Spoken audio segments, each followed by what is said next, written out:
All right.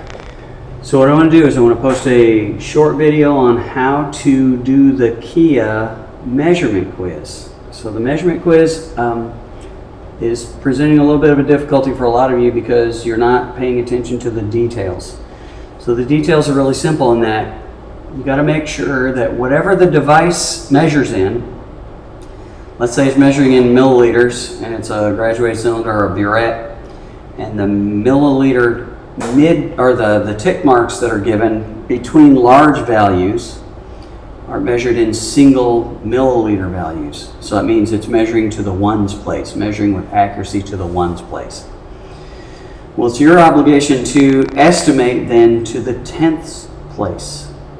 But let's say it's a more precise measurement and say it's measuring to the tenths place and you can read it to the tenths place, then you're obligated then to estimate it to the hundredths place.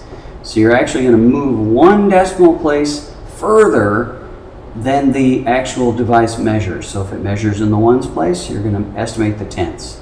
If it measures to the tenths place, you're going to estimate to the hundredths. So let's look at a couple of examples on the board here.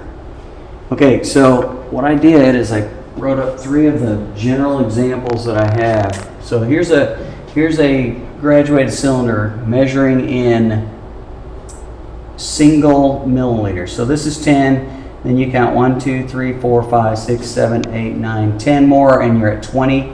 So each one of these is a 1 milliliter measurement. So if we have our meniscus here, and it bottoms out right just above that line, so we would say, taking our ruler and looking across, okay, it's just a little bit bigger than 15. So each one of these is 1, so 11, 12, 13, 14, 15. So it's a little bit more than 15. So we'd say this is 15, and that's as far as we can measure with any certainty because this doesn't allow us to measure tenths. It only measures ones. So we have to estimate the tenth. So 15.2, for example, milliliters.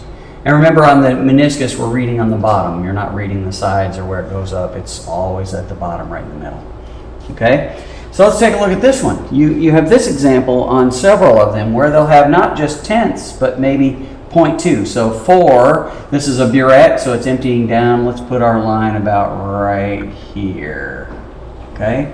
So now it's emptying down, starts at 0 at the top, 2, 2.2, 2.4, 2.6, 2.8, 3, 3.2, 0.4, 0.6, 0.84.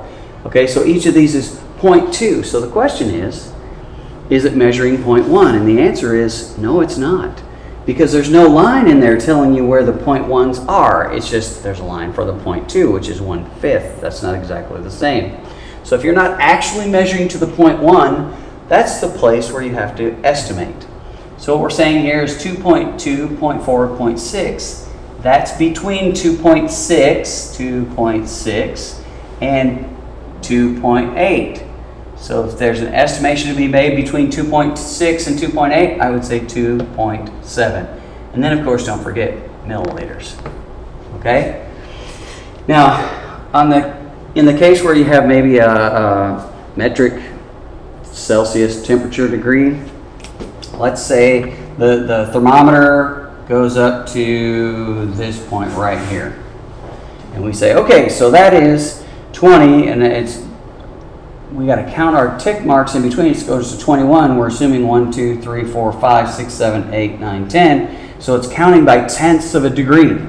If it measures by the tenth of a degree, so some number point something, it measures accurately to this place, we have to estimate to the hundredths. Okay, so this becomes 21.1, because that's how much we know for sure. 21.1, we know that for sure. And then we would estimate a 0. So our last number is always estimated. Always estimate one decimal place past the accuracy of the measuring device. So if it measures to the tenth, we have to estimate to the hundredth. If it measures to the 1, we're estimating the tenth. Got it? Perfect.